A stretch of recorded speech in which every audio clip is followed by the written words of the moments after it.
ঢাকা বিশ্ববিদ্যালয়ের জন্য আমাদের টার্গেট ডিউ ব্যাচ 15 সেপ্টেম্বর থেকে। সেই ব্যাচে ভর্তি হওয়ার আগে তুমি আমাদের কিছু নমুনা বা ডেমো ক্লাস করে দেখো আমরা ব্যাচে কতটা ধরে ধরে গ্রামারকে ভেঙে পড়াচ্ছি। আজকে আমরা যে ফার্স্ট কোয়েশ্চেনটা নিয়ে কথা বলবো, এই প্রশ্নটা বিগত বছরে এসেছিল, অর্থাৎ আমরা কিছু প্রশ্ন সলভ করার টেকনিক শিখিয়ে দিই যেগুলা বিগত বছরগুলোতে পাবলিক বিশ্ববিদ্যালয়ের ভর্তি পরীক্ষা এসেছিল, এবং এই প্রশ্নগুলা গ্রামার কিংবা ভোকাবুলারির কোন অংশ থেকে এসেছে এবং সেটা উত্তর করার কোনো টেকনিক আছে কিনা, সেই টপিকগুলো কোথা থেকে পড়লে আমি কমন পাবো, সেইগুলাই থাকে ঢাকা বিশ্ববিদ্যালয়ের জন্য আমাদের এই ডেমো ক্লাসের আলোচ্য বিষয়। প্রথম প্রশ্নে বলা হচ্ছে হিজ ফাদার, তার বাবা, কেম টু এসেছিলেন, সি হিম ড্যাশ। তাহলে এখানে আমরা কিছু প্রিপোজিশন দেখতে পাচ্ছি আর এখানে আমরা একটা ভার্ব দেখতে পাচ্ছি। সো আমরা যখন কোনো ভার্বের পরে প্রিপোজিশন দেখি সেটাকে আমরা সাধারণত গ্রুপ ভার্ব হিসেবে ধরে নিই। সো গ্রুপ ভার্ব হিসেবে তুমি দেখছো যে এখানে see off, C O double F, see after, see away দেওয়া আছে। সো এই প্রশ্নটার সঠিক উত্তর হচ্ছে সি অফ। সি অফ মানে হচ্ছে বিদায় জানানো। কি? বিদায় জানানো।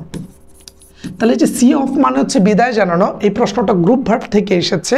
গ্রুপ ভার্ব থেকে হর হামেশাই ঢাকা বিশ্ববিদ্যালয় সহ রাজশাহী, চট্টগ্রাম, জাহাঙ্গীরনগর কিংবা গুচ্ছ ভর্তি পরীক্ষায় প্রশ্ন এসে থাকে। সো এই প্রশ্নগুলো উত্তর করার টেকনিক কি? সেটা হচ্ছে বিগত বছরগুলোতে বিভিন্ন পাবলিক ইউনিভার্সিটির ভর্তি পরীক্ষায় যত প্রশ্ন এসেছে তোমার গ্রুপ ভার্ব রিলেটেড, সেগুলোকে আগে মুখস্থ করে ফেলবে। অর্থাৎ ঢাকা, রাজশাহী, চট্টগ্রাম, জাহাঙ্গীরনগর গুচ্ছ কিংবা চাকরির পরীক্ষায় গ্রুপ ভার্ব রিলেটেড যে প্রশ্নগুলো এসেছিল আগে সেগুলো পারলে মুখস্থ করে নিবা। সেগুলো মুখস্থ করার পরে হাতে যথেষ্ট সময় থাকলে তুমি তোমার বই থেকে কন্টেন্টগুলো পড়ে নিবা। তোমার যদি কোনো বই না থাকে তুমি ইংলিশ হিলার বইটা নিতে পারো, কিংবা আমাদের পেইড ব্যাচে ভর্তি হলে আমরা নিজেরাই তোমাকে লেকচার শিট দিব, যে শিট পড়লে 100% কমন পাবা, কারণ বিগত বছরগুলোতে এর মধ্যে থেকে এসেছে। তাহলে এখানে আমরা বলতে পারি হিজ ফাদার, তার বাবা, কেম টু সি ইম অফ, যে সি ইম অফ, তার বাবা বিদায় জানাতে এসেছিলেন। পরের প্রশ্নটা দেখি। এখানে বলা হচ্ছে অ্যাজ আই রিচড হোম, যেহেতু আমি পৌঁছেছি বাসায়, I saw my sister dash. খেয়াল করে দেখো এখানে রিচড দিয়ে সেন্টেন্সটা পাস্ট টেন্সে বোঝাচ্ছে, পরেরটাও আমরা দেখতে পাচ্ছি পাস্ট টেন্সে আছে। সো একই সেন্টেন্সে কখনো দুইটা ফাইনাইট ভার্ব বসে না। একটা যদি ফাইনাইট ভার্ব বসে, অন্যটাকে আমরা নন ফাইনাইট করি। কি করি? নন ফাইনাইট করি। এখন নন ফাইনাইট আমরা সাধারণত দুইভাবে করি। একটা হচ্ছে ইনফিনিটিভ, টুর পরে ভার্বের প্রেজেন্ট ফর্ম দিয়ে, আর আরেকটা হচ্ছে ভার্বের সাথে আইএনজি দিয়ে। তার মানে খেয়াল করে দেখো একটা সেন্টেন্সে কখনো দুইটা ফাইনাইট ভার্ব বসে না। একটা যদি ফাইনাইট ভার্ব থাকে তাহলে অন্যটা হয় নন ফাইনাইট, অর্থাৎ এখানে আমার একটা নন ফাইনাইট ভার্ব বসবে। নন ফাইনাইট ভার্ব দুইভাবে হয়, একটা হচ্ছে টুর পরে ভার্বের প্রেজেন্ট ফর্ম দিতে পারি, অন্যদিকে ভার্বের সাথে আইএনজি করে দিতে পারি। এখন সি এমন একটা ভার্ব, এটা বাক্যে থাকলে এর পরের অংশটাকে আমাদের আইএনজি করে দিতে হয়। সেই ক্ষেত্রে এটার উত্তর হবে শাউটিং। যে as I reached home I saw my sister shouting for help. যে বলা হচ্ছে যে যেই সময় আমি বাসায় গেলাম, গিয়ে দেখে আমার বোন হচ্ছে সাহায্যের জন্য চিৎকার করছিল। তার মানে এই প্রশ্নটা কোত্থেকে এসেছে? এটা রাইট ফর্ম অফ ভার্ব কেন্দ্রিক একটা প্রশ্ন, যে একই সেন্টেন্সে দুইটা ফাইনাইট ভার্ব বসে না, একটা ফাইনাইট ভার্ব বসে এবং অন্যটা নন ফাইনাইট হয়। নন ফাইনাইট দুইভাবে করি, একটা টুর পরে ভার্বের প্রেজেন্ট ফর্ম আর অন্যটা হচ্ছে ভার্বের সাথে আইএনজি। ঠিক আছে, পরের প্রশ্নটা দেখি। The price or rice are dash. খেয়াল করে দেখো এখানে সঠিক উত্তরটা কি হবে। শুরুতে মাথায় রাখতে হবে এই প্রশ্নটা আসছে ভোকাবুলারি থেকে। আমি বারবার চেষ্টা করতেছি তোমাকে বোঝানোর যে প্রশ্নটা আসলে কোন গ্রামার আইটেম থেকে এসেছে, প্রশ্নটা কোন শব্দার্থ বা ভোকেব অংশ থেকে এসেছে। এটা কি vocabulary, group verb, preposition, analogy, spelling, phrase and idioms, কি এটা? সো আমরা দেখছি এই প্রশ্নটা একটা শব্দার্থ কেন্দ্রিক। বলা হচ্ছে দ্য প্রাইস, দাম, এখানে হবে of, the price of rice, আর বলা হচ্ছে চালের দাম কি হচ্ছে? বাড়তেছে। তাহলে বাড়া অর্থ আমরা জানি রাইস। আমরা বাড়া অর্থ কি জানি? রাইস। রেইজিং মানে হচ্ছে উঠানো, যেমন আমরা বলতে পারি he has raised his hand, সে তার হাত উঠালো।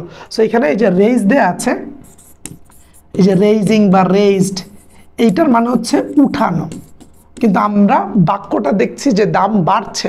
সো বাড়া অর্থে বা বৃদ্ধি পাওয়া অর্থে আমরা সাধারণত রাইজ, যেমন আমরা অনেক সময় বলি না রাইজিং স্টার, অর্থাৎ উদীয়মান বা বৃদ্ধি পাচ্ছে এমন একজন প্লেয়ার। যেমন এমবাপ্পে যখন প্রথম এসেছিল ফুটবল দুনিয়ায়, তার পারফরমেন্সে সবাই বলছিল যে he is a rising star. কারণ শুরুতে এসেই খুব ভালো পারফর্ম করছিল। সো সেই অর্থে আমরা বলতে পারি দ্য প্রাইস অফ রাইস আর বলা হচ্ছে চালের দাম বাড়তেছে। যেহেতু বাড়তেছে একটা চলমান প্রসেস বোঝায়, সেই ক্ষেত্রে আমরা কন্টিনিউয়াস টেন্স নিব যে the price of rice are rising, অর্থাৎ চালের দাম বাড়তেছে। আর রাইজেন মানে হচ্ছে তোমার সেটা পেসিভে চলে যাবে যে the price of rice are risen, চালের দাম বেড়েছে, এরকম হতে পারে। বাট যেহেতু কন্টিনিউয়াস টেন্স যে চালের দাম বাড়তেছে বোঝাচ্ছি আমরা, সেই অর্থে অর্থের দিক দিয়ে আমরা গুরুত্ব দিয়ে রাইজিংটা নিব। এই যে এখানে রাইজেন দেয়া আছে এটাও গ্রামারের দিক দিয়ে ঠিক আছে, বাট যেহেতু আমরা এখানে অর্থের দিক দিয়ে দেখছি the price of rice are rising, সেই ক্ষেত্রে আমরা এখানে সঠিক উত্তর হিসাবে তোমার ভার্বের সাথে আইএনজি এবং কন্টিনিউয়াস টেন্সের সাথে তাল মিলাতে যে ফার্স্টটাকে সঠিক উত্তর দিব। পরের প্রশ্নটা যদি দেখি, ভয়েস চেঞ্জ করতে বলছে, হু ইজ কলিং মি, এটা একটা কন্টিনিউয়াস টেন্স। কন্টিনিউয়াস টেন্সকে ভয়েস চেঞ্জ করার সময় আমরা জানি বিং বসাতে হয়, অর্থাৎ এম ইজ আর যেটা থাকবে সেটা তুমি বসাবা, এম ইজ আর অথবা ওয়াজ ওয়ার, তোমার যেটা বাক্যে দেওয়া থাকবে সেটা বসাবা, তারপর তুমি বিং বসাবা যে আই অ্যাম বিং, তারপর হচ্ছে তুমি ভার্বের পাস্ট পার্টিসিপল ফর্মটা দিবে। এটা হচ্ছে স্ট্রাকচার। সো আমরা নর্মালি জানি যে কন্টিনিউয়াস টেন্সকে আমরা ভয়েস চেঞ্জে নিলে বিং বসাবো। খেয়াল করে দেখো এখানে কি কোনো বিং আছে? নাই। খেয়াল করে দেখো এখানে কোনো বিং আছে? নাই। এখানে কোনো বিং আছে? আছে। তাহলে এটা হবে এখানে কোনো বিং নেই। আচ্ছা ভাইয়া এত সহজ প্রশ্ন কি দিবে? আমি তোমাকে বলছি এই প্রশ্ন আমার মন গড়া কোনো প্রশ্ন না, এই টাইপের প্রশ্নই বিশ্ববিদ্যালয়ের ভর্তি পরীক্ষায় এসেছে এবং এই প্রশ্নটা একটা বিগত বছর আসা প্রশ্ন, যেটা আমি তোমাকে উত্তর করার টেকনিক শিখাচ্ছি। এর চেয়ে জটিলভাবে তোমাকে অন্যরা পড়াবে, বাট আমি চেষ্টা করছি টেকনিকে খুব সুন্দর এবং গুছানো ওয়েতে ইংরেজিটাকে তোমার সামনে প্রেজেন্ট করতে, বিশেষ করে যাদের ইংরেজি বেসিকে প্রবলেম আছে। আমাদের টার্গেট ডিউ ব্যাচ যেটা 15 সেপ্টেম্বর শুরু হতে যাচ্ছে, সেই সম্পর্কে বিস্তারিত জানতে তুমি আমাদের নাম্বারে কল দিতে পারো কিংবা আমাদের সাথে কানেক্টেড থাকতে পারো। আমরা তোমাকে বলে দিব 15 সেপ্টেম্বর থেকে প্রো উইথ স্বাধীনে, যে তুমি আমাদের ইউটিউব চ্যানেলটা দেখছো, সেভ নামে ফেসবুক পেজ আছে, ফেসবুক পেজে গেলে আমাদের লাইভ ক্লাস করতে পারবে প্রতিদিন রাত 8টায় আর 10টায়, এবং তোমাদের যে কোনো প্রশ্ন সেখানে পেজে মেসেজ দিয়ে জানাতে পারবে। সো এই ক্ষেত্রে উত্তর হচ্ছে এটা। পরেরটা যদি দেখি, আই নিড মিল্ক, মিল্ক এই প্রশ্নটা আসছে নাউন থেকে, নাউন অ্যান্ড ডিটারমাইনার। সো আমরা কি জানি যে আনকাউন্টেবল নাউনের ক্ষেত্রে, আনকাউন্টেবল নাউনের ক্ষেত্রে আমরা ডিটারমাইনার হিসেবে ব্যবহার করে থাকি হচ্ছে মাছ, লিটল, এই দুইটাকে ব্যবহার করে থাকি আনকাউন্টেবল নাউনের ক্ষেত্রে। সো এখানে মিল্ক, মিল্ক একটা আনকাউন্টেবল নাউন, এটাকে গোনা যায় না, ছোঁয়া যায় না। মিল্ক, ওয়াটার এগুলো হচ্ছে uncountable noun. Scent, knowledge, furniture, air যেগুলোকে ধরা ছোঁয়া যায় না, গোনা যায় না, এয়ার আবার হচ্ছে অ্যাবস্ট্রাক্ট নাউনও। সো সেই ক্ষেত্রে যে মিল্ক দেখতে পাচ্ছ, যেহেতু মিল্ক আছে এখানে আমরা এ লিটল দিব, কারণ আনকাউন্টেবল নাউনের আগে আমরা ডিটারমাইনার হিসেবে সাধারণত লিটল ব্যবহার করে থাকি। এবং এই প্রশ্নটা খুব ইজি একটা প্রশ্ন, যারা নাউন নিয়ে পড়বে, যারা ডিটারমাইনার নিয়ে একটু স্টাডি করবে, তারা এই প্রশ্নের উত্তর খুব সহজেই দিয়ে দিতে পারবে। তারপরে দেখো, he has been ill dash Monday last, বলা হচ্ছে যে সে মানডে থেকে অসুস্থ, অর্থাৎ কোনো একটা কিছু থেকে বুঝালে যে এই দিন থেকে অসুস্থ, আমরা সাধারণত সিন্স ব্যবহার করে থাকি। আর ফর ব্যবহার করে থাকি কতক্ষণ, কতক্ষণ ধরে অসুস্থ বা কতক্ষণ যাবত। ধরো তুমি বললা যে he has been ill for 7 days, তুমি বলতে পারো যে সে 7 দিন ধরে অসুস্থ।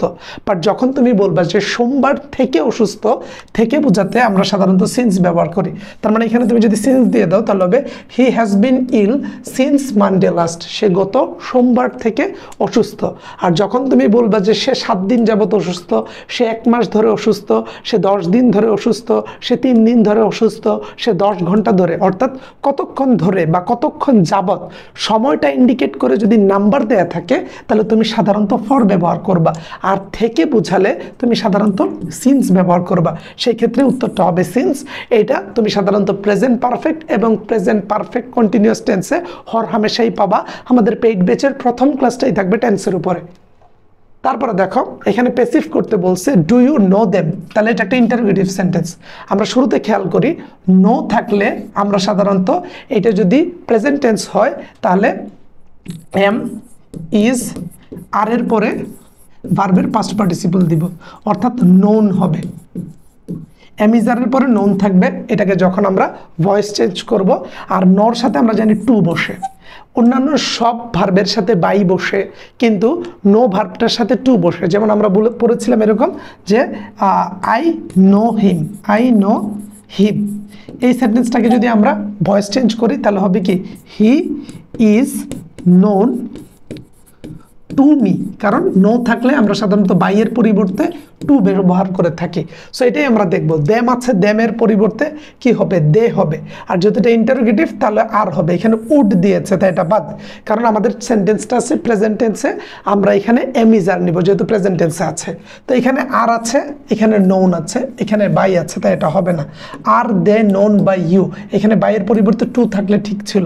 এখানে বলা হচ্ছে আর দে নোন উইথ ইউ, এটা হবে না কারণ এখানে টু হওয়ার কথা। এখানে আর দে নোন টু ইউ, এটা আমাদের রুলস অনুযায়ী ঠিক আছে, তাই এটা উত্তর হবে। একটা প্রশ্ন দেখে বুঝতে হবে যেটা ভয়েস চেঞ্জ থেকে এসেছে। সেকেন্ড টার্মে বুঝতে হবে যেটা উত্তর করার টেকনিকটা কি। বেসিক যাদের স্ট্রং থাকবে, voice change, narration, noun, pronoun, adjective, adverb, right form of verb, subject verb agreement, positive and subjective verb, phrase and clause, inversion adverb কিংবা অ্যাডজেক্টিভ অ্যান্ড কম্প্যারিজন, এইগুলো যখন তোমার জানা থাকবে সেই ক্ষেত্রে তোমার কিন্তু এই টপিকগুলোতে ভালো করা সহজ হয়ে যাবে। পরের প্রশ্ন দেখো, when they had their first child, বলা হচ্ছে যখন তাদের প্রথম সন্তান হলো, they put large sum for his education. তো এটার বাংলা হচ্ছে যখন তাদের প্রথম সন্তান হলো সেই সন্তানের জন্য একটা ভালো পরিমাণ টাকা তার পড়াশোনা বাবদ তারা আলাদা করে রাখলো। সো আলাদা করে রাখা অর্থে আমরা সাধারণত পুট অ্যাসাইড ব্যবহার করে থাকি। পুট অ্যাসাইড মানে হচ্ছে আলাদা করে রাখা, আলাদা করে রাখা।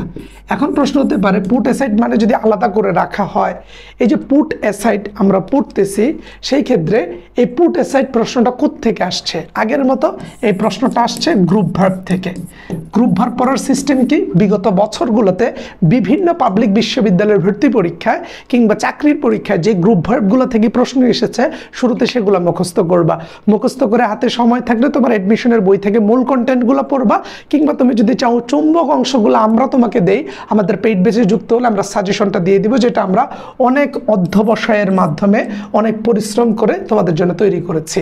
সো যে টার্গেট ডিউ ব্যাচের কথা বারবার বলছিলাম যে 15 সেপ্টেম্বর শুরু হবে, সেটা নিয়ে একটু কথা বলি। দেখো আমাদের এখানে বাংলার ক্লাস হবে 50টা, ইংরেজির ক্লাস 50টা, সাধারণ জ্ঞানের 50টা। ক্লাসগুলো হবে ফেসবুক সিক্রেট গ্রুপের লাইভে। এইখানে আমরা এমসিকিউর পাশাপাশি তোমাদেরকে রিটেন ক্লাসও নিয়ে দিব। এমসিকিউ এবং রিটেনের ক্লাস হবে, কোর্স ফি হচ্ছে 3000 টাকা। প্রতিটা ক্লাস শেষে পিডিএফ আকারে দেওয়া হবে লেকচার শিট, সেগুলোর উপর আবার এক্সাম হবে, অর্থাৎ 150টা ক্লাসের 150টা এক্সাম, রিটেনের পরীক্ষা হবে, রিটেনের ক্লাস হবে, ফাইনাল মডেল টেস্ট হবে 20টা, একেবারে ঢাকা বিশ্ববিদ্যালয়ের মতো করে। এবং তোমরা যদি ভর্তি হতে চাও এই দুইটা নাম্বারে কল দিতে পারো, কল দিয়ে কথা বলো, স্বাধীন ভাইয়ের সাথে কথা বলতে পারবা। তারপর তুমি কল দিয়ে কথা বলে তোমার যে কোনো প্রবলেম আমাদের সাথে শেয়ার করো। যারা সি ইউনিটের স্টুডেন্ট আছে ব্যবসায় শিক্ষা শাখা থেকে, তাদের বাংলার 50, ইংরেজির 50, হিসাব বিজ্ঞানের 30টি ক্লাস। অন্যদিকে ম্যানেজমেন্ট, ফিনান্স এবং মার্কেটিংয়ের ক্লাস থাকছে 20টি করে। আমাদের প্র্যাকটিস শিট থাকবে সেম পিডিএফ আকারে, এক্সাম নেওয়া হবে প্রতিটা ক্লাস শেষে, ফাইনাল মডেল টেস্ট থাকবে 20টা, কোর্স ফি 3000। সি ইউনিটে ভর্তি হলে বি ইউনিটের কোর্স তোমার জন্য ফ্রি। এবং ক্লাস শুরু হচ্ছে 15 সেপ্টেম্বর থেকে, অর্থাৎ বেশি দিন আর নাই। এই নাম্বার দুইটাতে কল দিতে পারো, তুমি যে কোনো দিন আমাদের নাম্বারে কল দিয়ে কথা বলে আমাদের ব্যাচে যুক্ত হতে পারো। আমাদের ক্লাস দেখে তুমি সিদ্ধান্ত নিবা আমরা কিভাবে পড়াবো। ক্লাসগুলো ফেসবুক সিক্রেট গ্রুপে লাইভে হবে, প্রতিটা ক্লাস রেকর্ডেড থাকবে, ক্লাস শেষে লেকচার শিট পিডিএফ আকারে দেওয়া হবে, প্রতিটা ক্লাস শেষে পরীক্ষা নেওয়া হবে, পরীক্ষার প্রবলেম হলে সলভ ক্লাস দেওয়া হবে। ক্লাসগুলো নিবে ঢাকা বিশ্ববিদ্যালয়ে অধ্যয়নরত শিক্ষার্থীরা, সন্ধ্যার দিকে ক্লাস হবে এবং এই ক্লাসে A to Z তুমি সার্ভিস পাবা। তারপরের প্রশ্নটা দেখো, বলা হচ্ছে 4 and 4 - 8। সো 4 and 4 মেক্স 8 হবে, যে যখন আমরা দুইটা মানে যখন আমরা হচ্ছে কোনো একটা সেন্টেন্সে সাধারণত যোগ বিয়োগ গুণ ভাগ করে থাকি, গুণ অথবা ভাগ করে থাকি, সেই ক্ষেত্রে ভার্বটা আমরা সিঙ্গুলার নেই। যেমন তুমি যদি একটা উদাহরণ দাও যে 10 ডিভাইডেড বাই 2 -5, তাহলে এখানে উত্তর হবে ইজ। কারণ এই যে আমরা এখানে ভাগ করতেছি যে 10 ডিভাইডেড বাই 2 is 5। সো যখন তুমি এরকম 4 and 4 makes 8, যখন তুমি এরকম যোগ বিয়োগ গুণ ভাগ করবা সেই ক্ষেত্রে আমরা চেষ্টা করব ভার্বটাকে হচ্ছে সিঙ্গুলার দেওয়া। কি দেওয়া? ভার্বটাকে আমরা সিঙ্গুলার দিতে চেষ্টা করব। তারপরেরটা একটা ভোকাবুলারি প্রশ্ন, রেমেডি ফর অল ডিজিজ, সকল রোগের ঔষধ বা মহৌষধ হিসাবে আমরা সাধারণত যেই শব্দার্থটা জেনে থাকি সেটা হচ্ছে প্যানাসিয়া। প্যানাসিয়া মানে হচ্ছে সকল রোগের ঔষধ, এবং এটা হচ্ছে একটা ভোকাবুলারি বেসড প্রশ্ন। ভোকাবুলারিগুলো আমরা কোত্থেকে পড়বো, কীভাবে পড়বো? ভোকাবুলারিগুলো সাধারণত আমরা পড়ে থাকবো আমাদের এইচএসসি টেক্সচুয়াল প্যাসেজগুলো থেকে। প্যাসেজগুলোতে আসা সকল শব্দার্থগুলো পড়বো। সেগুলো পড়া শেষ হয়ে গেলে আমরা আমাদের অ্যাডমিশনে বিগত বছরগুলোতে বিভিন্ন পাবলিক বিশ্ববিদ্যালয়ের ভর্তি পরীক্ষায় যে প্রশ্নগুলো এসেছিল আগে সেগুলোকে শেষ করব। সেগুলোকে শেষ করার পরে হাতে সময় থাকলে আমরা মূল কন্টেন্ট পড়বো, আর সময় না থাকলে এইচএসসি ইংরেজি ফার্স্ট পেপার বইয়ের প্যাসেজের শব্দার্থ এবং বিগত বছরে বিভিন্ন বিশ্ববিদ্যালয়ের ভর্তি পরীক্ষা এবং চাকরির পরীক্ষায় আসা প্রশ্ন এবং সেগুলোর অপশনের উত্তরগুলা বা অর্থগুলো জানা থাকলে তুমি কখনোই আটকাবা না। পরের প্রশ্নটা যদি দেখি তাহলে এটার উত্তর হবে প্যানাসিয়া। মেনি প্রেফার ডোনেটিং মানি, তাহলে প্রেফারের পরে আমরা সাধারণত টু বসাই। খেয়াল করে দেখবে, এটা রুলসটা হচ্ছে প্রেফারের পরে টু বসে, প্রেফারের পর টু বসে, প্রেফারের পরে কখনো দেন বসে না। প্রেফার এর পর দেন বসে না, দেন বসে না। প্রেফারের পরে সাধারণত টু বসে, প্রেফারের পরে দেন বসে না। তাহলে মেনি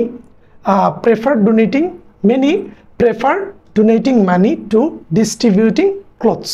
ঠিক আছে, তাহলে এখানে আমরা যেটা শিখলাম যে প্রেফারের পরে টু বসে, প্রেফারের পরে কখনো দেন বসে না। তারপরে দেখো দিস বুক ইজ দ্য, আচ্ছা দেখো এখানে যখন আমরা নির্দিষ্ট করে বলবো যে দিস বুক, এই বইটি, নির্দিষ্ট করে কোনো কিছু বোঝাতে আমরা সাধারণত দা ব্যবহার করি, কারণ ডেফিনিট আর্টিকেল হিসেবে দার ব্যবহার রয়েছে। This book is the one, এই সেই বই, I was seriously looking for, যেটা আমি খুব ভালোভাবে খুঁজতেছিলাম। তাহলে খেয়াল করে দেখো this book is the one. So আমরা নির্দিষ্ট করে যখন ডেফিনেটলি কোনো কিছুর সাথে কথা বলবো বা কোনো কিছুকে ইন্ডিকেট করবো সেই ক্ষেত্রে আর্টিকেল হিসেবে আমরা দে ব্যবহার করবো। তুমি জানো যে দি হচ্ছে ডেফিনিট আর্টিকেল, এন হচ্ছে ইনডিফিনিট আর্টিকেল। তারপরে দেখো which one of the following is not plural, বলা হচ্ছে নিচের কোনটা প্লুরাল না। এখানে ফর্মুলা প্লুরাল না, নাকি ব্যাকটেরিয়া, নাকি জেনারা, নাকি মিডিয়া? বলো তো। এই প্রশ্নটা আসছে তোমার সিঙ্গুলার প্লুরাল থেকে, যে ফর্মুলা শব্দটা হচ্ছে সাধারণত তোমার সিঙ্গুলার আর বাকিগুলো হচ্ছে প্লুরাল। ফর্মুলার সাথে এ থাকলেও এটা আসলে সিঙ্গুলার ইন্ডিকেট করে। ঢাকা বিশ্ববিদ্যালয়ে সিঙ্গুলার প্লুরাল থেকে তেমন একটা আসে না, বাট রাজশাহী, জাহাঙ্গীরনগর, চট্টগ্রাম গুচ্ছতে কিন্তু প্রায়শই প্রশ্ন থাকে। সো এই ছিল আজকে আমাদের আয়োজন, এবং আশা করি তোমরা যারা পেইড ব্যাচে ভর্তি হতে চাচ্ছ তারা আমাদের এই দুইটা নাম্বারে কল দিতে পারো, আমাদের সাথে ফোনে কথা বলো, তোমার প্রবলেমগুলো শেয়ার করো। ইংরেজি যাদের বেসিকে প্রবলেম, জিকে মনে থাকে না, সাধারণ জ্ঞানের স্ট্রাকচারগুলো মানে সাধারণ জ্ঞানের ওই যে সালগুলো মনে থাকে না, বা এত তথ্য স্টোরেজ করতে পারো না, স্ট্রাকচার না স্টোরেজ করতে পারো না, কিংবা হচ্ছে তুমি বাংলা ব্যাকরণের নিয়মগুলো নিয়ে ঝামেলায় আছো, তুমি সহজে সমাস কিংবা কারক বিভক্তি ধরতে পারছো না, উপসর্গর কাজটা বুঝতেছো না, কিংবা হিসাব বিজ্ঞান, ম্যানেজমেন্ট, মার্কেটিং নিয়ে ঝামেলায় আছো, তুমি আমাদের নাম্বারে কল দাও। ঢাবিয়ানদের সাথে ঢাকা বিশ্ববিদ্যালয়ের প্রস্তুতি নাও, ইনশাল্লাহ তোমার পরীক্ষা ভালো হবে। এই নাম্বারে কল দিয়ে আমাদের সাথে কথা বলো। টার্গেট ডিউ ব্যাচে একেবারে ধরে ধরে ধরে ধরে ফুল সিলেবাস আমরা শেষ করে দিব। আসসালামু আলাইকুম।